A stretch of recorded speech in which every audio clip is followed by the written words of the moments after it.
Today we're just going to be reacting to an animation video by Jane Animations. This animation video is going to be about why I love/hate reality TV. Okay, let's get started. Link is in the description. Make sure you guys start Jane Animations.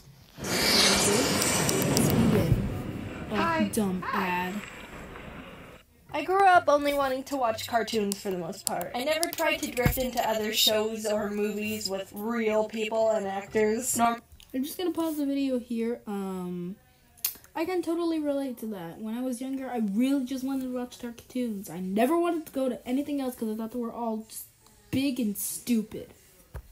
Normally, if something had actual humans in it, my 7-year-old self would be like, real people? No thanks, Bourville. I don't want to watch anything unless there's mutant super children who are birthed from a crock pot. I like to believe I'm a really open-minded person now. I don't just blow things off like that. I generally don't feel like I have the right to judge or have a strong opinion on anything unless I've researched and tried to understand every aspect of it first. That way I can use all the facts to come to my overall standpoint. It's easy to hear just one detail about something and jump to a conclusion.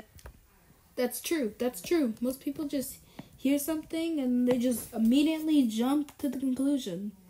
Like, yeah, that's very true. I used to be like that. I won't lie. Then people form opinions based on their personal values and beliefs, but only knowing certain details can change things instantly. Here's an example. Judy saw Ron push her dog. Wow, what the heck? Ron's some rotten dog hater. Frick Ron, dude. Now hold on a sec. It's easy to believe that, but actually, Ron pushed Judy's dog because the dog attacked his child, and Ron is only protecting his kid. Whoa, really? Judy needs to put her dog down. It's a hazard to everyone around it, attacking kids and crap. I can't believe she'd be okay with owning a rabid dog. She probably didn't take care of it. Judy's a horrible dog owner. Okay. Untamed dogs are a safety problem for sure, especially around children. But you didn't realize the dog only attacked Ron's child because they were teasing the dog with an ice cream cone and the dog just jumped up onto him wanting a taste. Well then, it's the dumb kid's fault for... I'll cut off the story here because I could add so many more layers to it. But you see how quickly your views can change if you don't know all the details to something? At every new point, the resulting opinion wasn't necessarily wrong or incorrect, although I made them extreme for emphasis, because you were forming a standpoint based on the only information you had. But yeah, that's my tip for the day. Look more into things and do research before you make a super strong opinion on something. This whole video got way off track real quick. I'm gonna go back to talking about what I was gonna talk about in the first place. So TV. Once I got older, I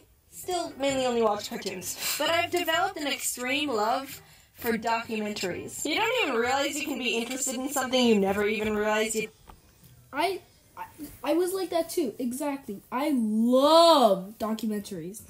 I didn't care about until you watch a documentary about it. Like one time my best friend Kate and I sat down and watched one about the voice and puppet actor behind Elmo.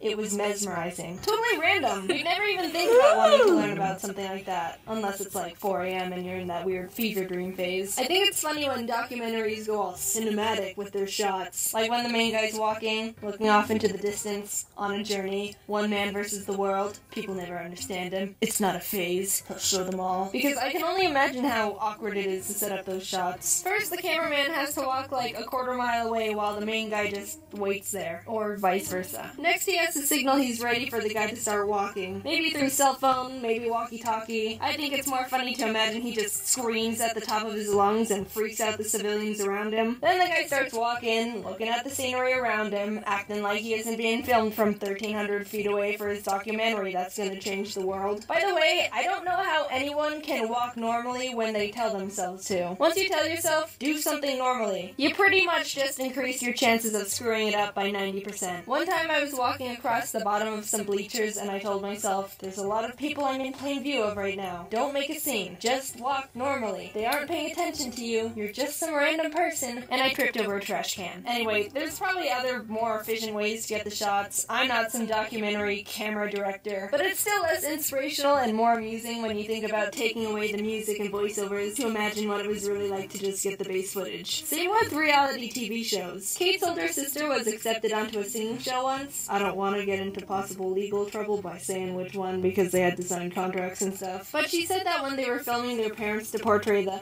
"Oh, we're so proud of her for following her dreams" kind of clip, they had Kate and her brother in the background to make it look all casual. They told them to just look like you're talking to each other while we film the foreground. So we can talk about anything and no one would know. Watermelon, watermelon, watermelon, watermelon, watermelon, watermelon. I'm not big on most reality TV shows because as real as they might be, some are complete. I am lost for words. She said watermelon. Watermelon, watermelon, water. I wonder if that's what she actually said. They set up, some aren't. They're all dramatically enhanced to some degree. And there's a point where you start noticing, and it's hard to take anything seriously after that. What I find the most amusing are the sound effects and how crazy they are. I've been obsessed with watching Gordon Ramsay's Kitchen Nightmares show, so I'm going to use those as examples because I've watched so many. Why are you so stubborn? I'm not stubborn. Yes, you are. Like no one's striving to be better. Damn, Ramsay. He's like You tell me how you feel about the frozen food. I hate it. Like yesterday? It was actually made 3 weeks ago. Hey, salad. That was quick. Good. Thank you, my darling. Enjoy. Thank you. Jesus.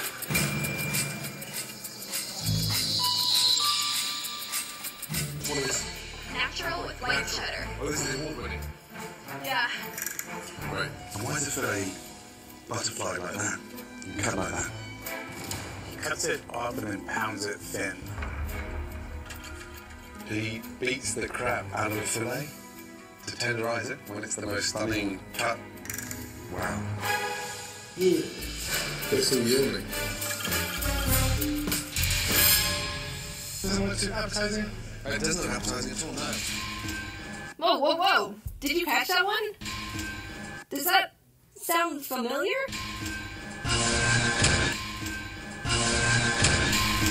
Kitchen Nightmares uses the same sound effect of some kid butchering the recorder as the pigeon documentary I talked about in my thesaurus video. Is there some, like, YouTube music library, but for documentaries we don't know about? Hey, Craig, what's the sound effect you used 43 minutes, 8 seconds into your Rubber Ducks documentary? Oh, it's Maracas _05. Ah, thanks. Yeah, I tried Maracas _02, but it didn't have the exact effect I was going for. In the UK, they don't use nearly the amount of dramatic sounds American shows use. Just look at this old clip from the UK version of Kitchen Nightmares. Does this make you feel better shouting in front of the blue I'm not shouting in front of anybody. You have to show off. I'm... How bloody Don't be stupid. Don't be so stupid. No over-the-top dramatic crap? It's almost pure. Here, I'll fix it American style. I'm... How bloody... Putting everything aside here, I freaking really love all of Gordon Ramsay's shows. I have a problem. I've watched, like, all of the Kitchen Nightmares. I love MasterChef. I love Hell's Kitchen. I love Hotel Hell, even though I've only seen, like, 1 or 2. I haven't watched Gordon Behind Bars yet, but I still love it. I've never had the answer to this before, but if someone came up and asked me, who's your favorite celebrity? I think I'd have to say Gordon Ramsay. Ironic, considering he's a chef and I don't eat the standard American diet. But he's a really great person from what I've gathered. Someone might think, oh, he's just a big jerk who yells at people. No, you've got to look deeper than that. Where's your character analysis? He's a genuinely great guy who's passionate and takes pride in what he does. He's not cocky or arrogant. He's always willing to learn more, and how this turned into me talking about how great Gordon Ramsay is. Gordon, you're welcome for sticking up for you. Even though you can obviously handle it yourself. Anyway, I've gotten off track enough in this video. If you're ever bored, I recommend just binging the whole Kitchen Nightmares YouTube channel. They've got, like, one of the funniest comment section communities on the entire YouTube platform. Shout out to Kitchen Nightmares and Gordon Ramsay. If you ever see this, I love all your stuff and you're considered my favorite celebrity, I guess, now. I don't know. You know, I've never given shout-outs or anything like this before, and it's a bit funny the first one I'm doing out of all the people is to Kitchen Nightmares and Gordon Ramsay. How about, yeah, let's end the video with a shout out from the comment section. Yeah! Let's see, this person said to give a shout out to me. Alright, big ol' shout out to me, everyone. Okay, no more shout outs, so don't ask me. Bye. Just because I know there's gonna be some people out. That video was kind of relatable. Yeah. I don't know what to say here since this is my first reaction video. It was good though.